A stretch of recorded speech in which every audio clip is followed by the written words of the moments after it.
She called me on a Tuesday morning, and the moment I heard her voice, I knew something was broken that couldn't be fixed with a phone call. My daughter never cries. Not when her mother passed. Not when she lost the baby between her two kids. Not when the company laid her off 3 years ago and she had to start over from nothing. She was always the one who held everyone else together. So when I heard that sound, that thin, high sound that wasn't quite crying but was something worse, I sat down on the edge of my bed and I didn't say anything. I just waited. "Dad," she said finally, "I need you to come, but I need you to promise me something first." She made me promise I wouldn't do anything stupid. I said I would try. "I want to tell you about my daughter. Before I tell you what happened, I need you to know who she is. Her name is June. She's 41 years old and she teaches grade 4 in Lethbridge, Alberta. She has her mother's stubbornness and my habit of going quiet when things get bad. She married Marcus Holt when she was 32 at a small ceremony in a conservation area outside of town, and I walked her down an actual path in the woods because she didn't want a church. I thought Marcus was a decent man. Big handshake. Looked me in the eye. Coached junior hockey on weekends. I was wrong about him in ways I'm still embarrassed to admit because I should have seen it sooner. I'm 67 years old. I spent 30 years working underground for a mining operation in northern Ontario, then another decade doing safety inspections after my knees gave out. I know what it looks like when a structure has been compromised, when something is holding together on the outside but failing from within. I missed it in my own daughter's marriage for almost 4 years. That's the thing that keeps me up at night, more than anything else that happened. When I drove the 11 hours from my house in Sudbury to Lethbridge, I stopped once for gas and coffee, and I didn't listen to the radio the whole way. I just thought. She had told me enough on the phone that I had a picture in my head, and the picture was bad. Marcus had been drinking heavily for 2 years.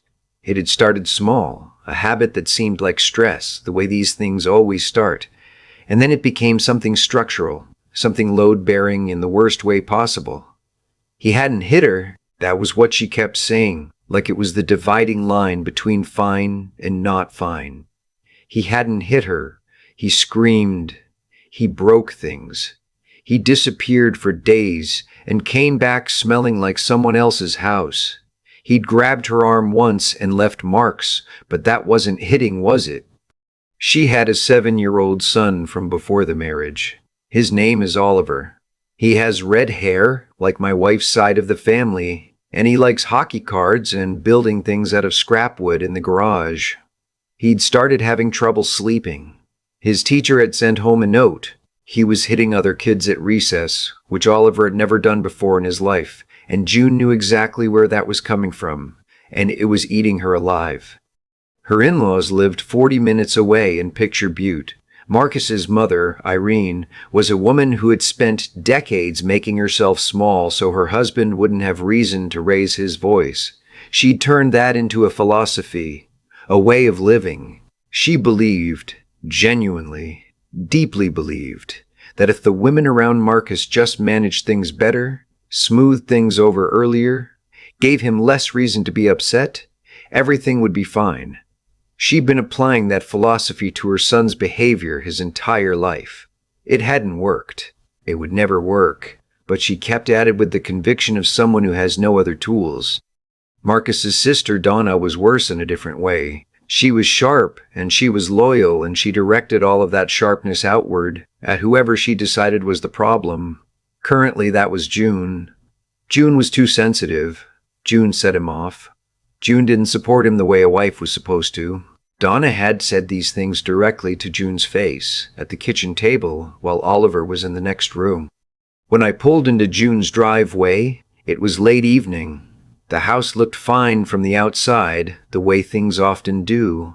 A good neighborhood, tidy yard, her car in the driveway and his truck gone. She opened the door before I reached it, and I almost didn't recognize her. Not because of bruises, because of the way she was standing, like she was apologizing for taking up space in her own doorway. I hugged her for a long time, and I didn't say anything. Oliver came running from the living room and crashed into my legs. He was wearing pajamas with little hockey sticks on them. "Grandpa!" he said, grinning up at me with that gap-toothed smile. Then he looked at my face, and his smile went careful. Kids know. They always know when something is happening and the adults aren't saying what it is.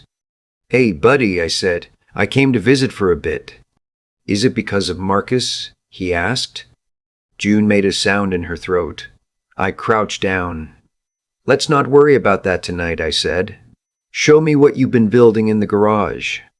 He took my hand and led me out, and I looked at the small wooden birdhouse he'd been working on, half finished, tools laid out with a neatness that surprised me.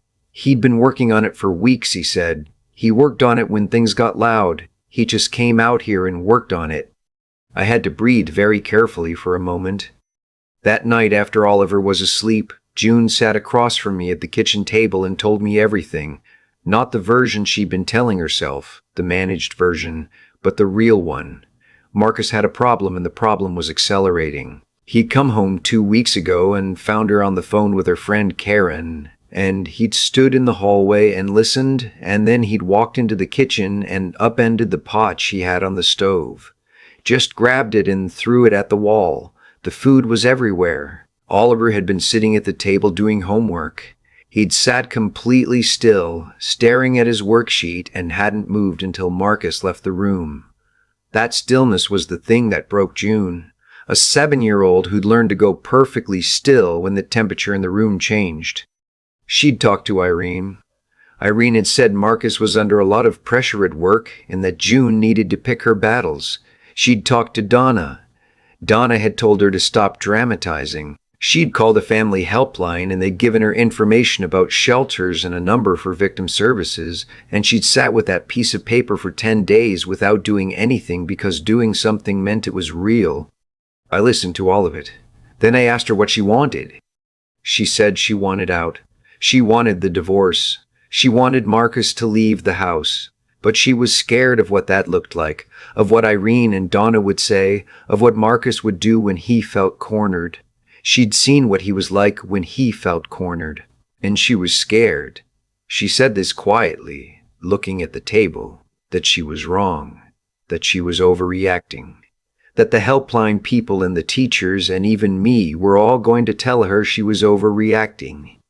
I told her she wasn't overreacting. I told her I'd seen the way Oliver stood in the doorway watching my face, running calculations like a little adult, and that no child should have to learn to do that at 7 years old. She nodded. She was quiet for a long time. Okay, she said finally. Okay. We called a family lawyer the next morning.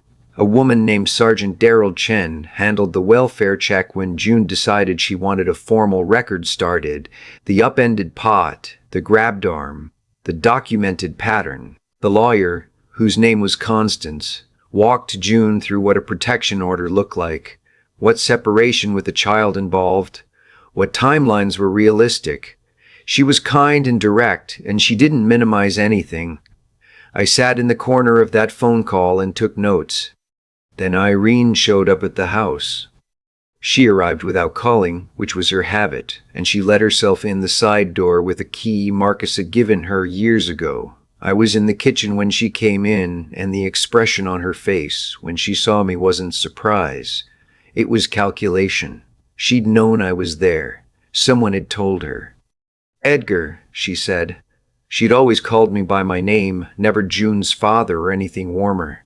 Edgar. Irene, I said. She looked past me toward the hallway. I need to speak with my daughter-in-law. She's with Oliver, I said. She's busy. This won't take long. She moved toward the hallway and I stepped sideways.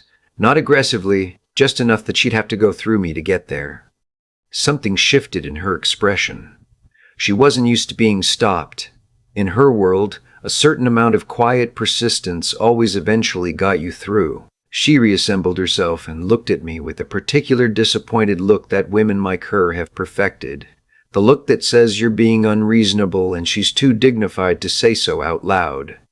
Marcus is my son, she said. I have a right to speak to his wife. June doesn't want company right now. June is confused, Irene said, and the certainty in her voice was something I'd remember for a long time. Not angry, just certain. As if June's clarity about her own life was a symptom of a problem that Irene knew better than June did. She's making decisions she's going to regret. I just want to help her understand what she's doing. She understands what she's doing? Irene looked at me steadily.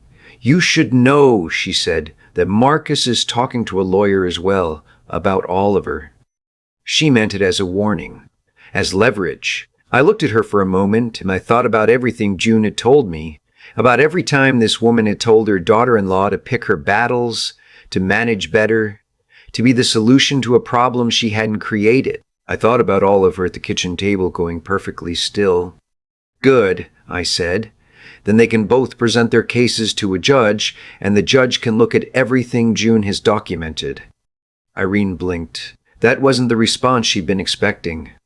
There's documentation, I said. Medical reports, a welfare check on record, a pattern going back 2 years. The lawyer has it all. I paused. Does Marcus know about any of that? She left 20 minutes later. She didn't get past the kitchen. That was on a Wednesday. On Friday, Marcus came back. I heard the truck in the driveway at 11 in the evening. June was asleep, and I was on the couch with a book I wasn't really reading.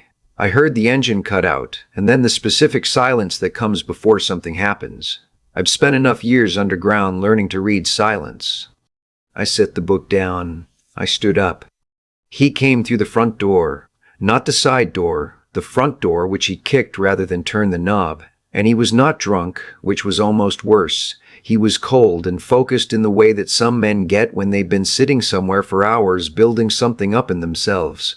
He was wearing his work jacket and he had his hands at his sides, and when he saw me standing in the living room, his jaw tightened. Where's June? He said. Not a question. Asleep, I said. Oliver too. I'm not here to talk to you, old man. I know, I said. But you're going to anyway.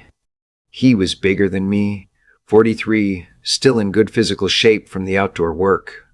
He had 4 or 5 inches on me and probably 40 pounds. I'm not a big man. I'm an old man with bad knees and a back that tells me about weather changes before the forecast does. What I have is 30 years of knowing exactly how much pressure certain structures can take before they fail, and a very clear sense of what this moment required. Get out of my way, he said. Marcus, I said, sit down. I'm not sitting down. Get out of my. Sit down, I said again quietly. Because if you walk past me and wake up that little boy, there will be consequences you have not thought through, and I don't want that for you.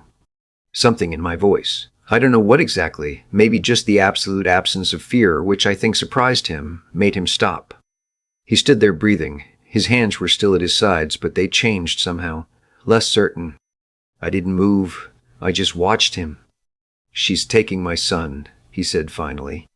Nobody's taking your son, I said. The courts decide what's best for your son.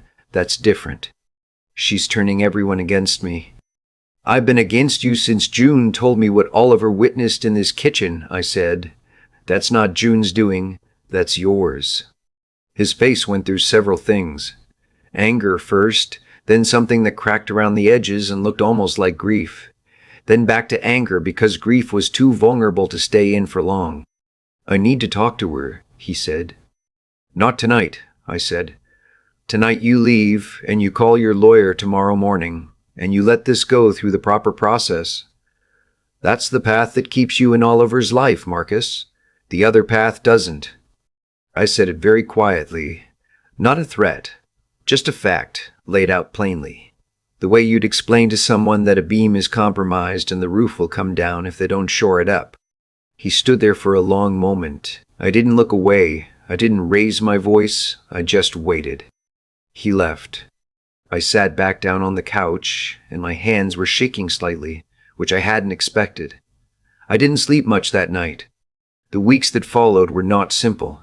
I want to be honest about that, because these stories have a way of sounding cleaner in the telling than they were in the living.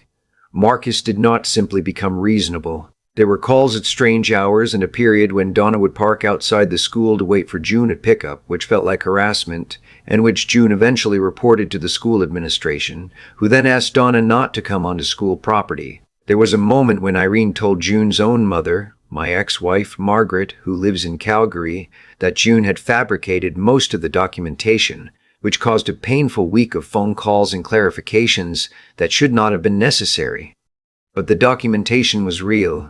Constance was very good. The judge who heard the interim order application took one look at the welfare check, the medical reports, the written testimony from June's friend Karen and from Oliver's teacher, and granted June exclusive possession of the house while the divorce proceeded. Marcus moved into a rental unit in town. He had supervised access visits with Oliver, which he attended, which I give him some credit for despite everything else.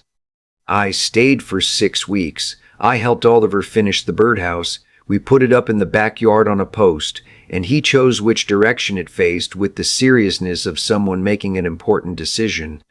He slept through the nights after the 2nd week. His teacher sent home a different note, a good one. One evening, about a month in, Donna showed up at the door and asked to speak with me alone. I stepped outside. She stood on the porch with her arms crossed, and she looked at me with something that was partly hostility and partly something she was working very hard to keep covered. "You've destroyed this family," she said. "Your brother did that," I said, not unkindly. "I just helped clean up afterward." She uncrossed her arms. "He needs help," she said, and her voice was different now. "He actually needs help. And none of this," she gestured at the house, "at everything, none of this is going to make him get it." I looked at her for a moment. The sharpness had gone out of her, and what was underneath it was exhausted and sad. I thought she probably knew more than she'd ever admitted about what had been happening in that house. I thought she'd been carrying that alongside all the defending she'd been doing, and that it had been heavy. "Then help him get it," I said. "That's the one thing that actually matters now. Not protecting his reputation, not managing June, getting him actual help." She stood there for a moment longer. Then she nodded, just once, and left. Whether she followed through on that, I don't know. I hope she did. For Marcus's sake and for Oliver's, I hope he found a way to face what he'd become and start dismantling it. But that was no longer my responsibility, and it was no longer June's problem to manage. What I know is this. I was sitting in June's kitchen on my last morning before the drive back to Sudbury, and Oliver came downstairs before June was up and found me making tea. He climbed up onto the bar stool at the counter the way little kids do, all elbows and effort, and watched me for a minute. "Grandpa," he said. "Yeah, Bud. Are you going to come back?" "Whenever you need me," I said. He thought about this with the seriousness he brought to most things. "The birdhouse is going to need a new coat of paint in the spring," he said.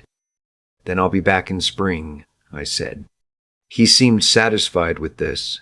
He accepted his glass of orange juice and went to watch television, and I stood in my daughter's kitchen drinking tea and listening to the ordinary sounds of a house where a child could be a child again.